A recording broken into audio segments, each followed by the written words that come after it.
Stojite galije carske, sputajte krme moćne, gazite tihim hodom. Opelo gordo držim u doba jeze noćne nad ovom svetom vodom. Tu na dnu, gde školjke san umoran hvata i na mrtve alge tresetnica pada, leži groblje hrabrih, leži brat do brata, Prometeji nade, apostoli jada. Zar ne osjećate kako more mili, da ne ruši večni pokoj palih četa, iz dubokog jaza mirni dremež čili i umornim letom zrak meseca šeta.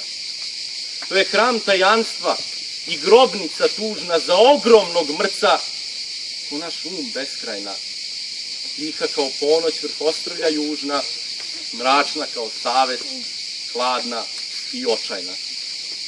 Stojite galije carske, na grobu, braće moje, zavite crnim trube. Stražari u svečanom opelo nek otpoje tu gde se vali ljube. Jer proći će mnoga stoleća, ko pena što prolazi morem i umre bez znaka, i doći će nova i velika smena da dom sjaja gradi na gomili raka. Ali i ovo groblje, gde je pogrebena ogromna i strašna tajna epopeje, kolevka će biti bajke za vremena, gde će duh da traži svoje koriteje. Sahranjeni tu su nekadašnji venci i prolazna radost celog jednog roda, zato grob taj leži u talasa senci, između nedra zemlje i nebeskog svoda. Stojite galije carske, buktinje nek utrnu, veslanje umre kujno, a kad opelo svršim, kliznite u noć crnu, pobožno i nečujno. Jer želim da vlada beskrajna tišina, da mrtvi čuju huk borbene lave, kako vrućim ključem krv penušanjina i deci što kliču pod okriljem slave.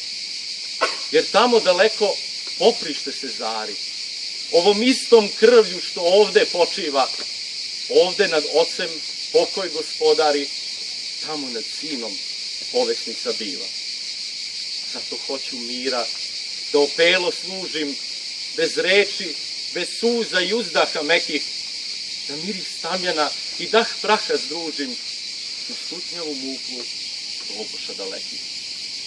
Stojite galije carske, u ime svesne pošte, kliznite tihim hodom.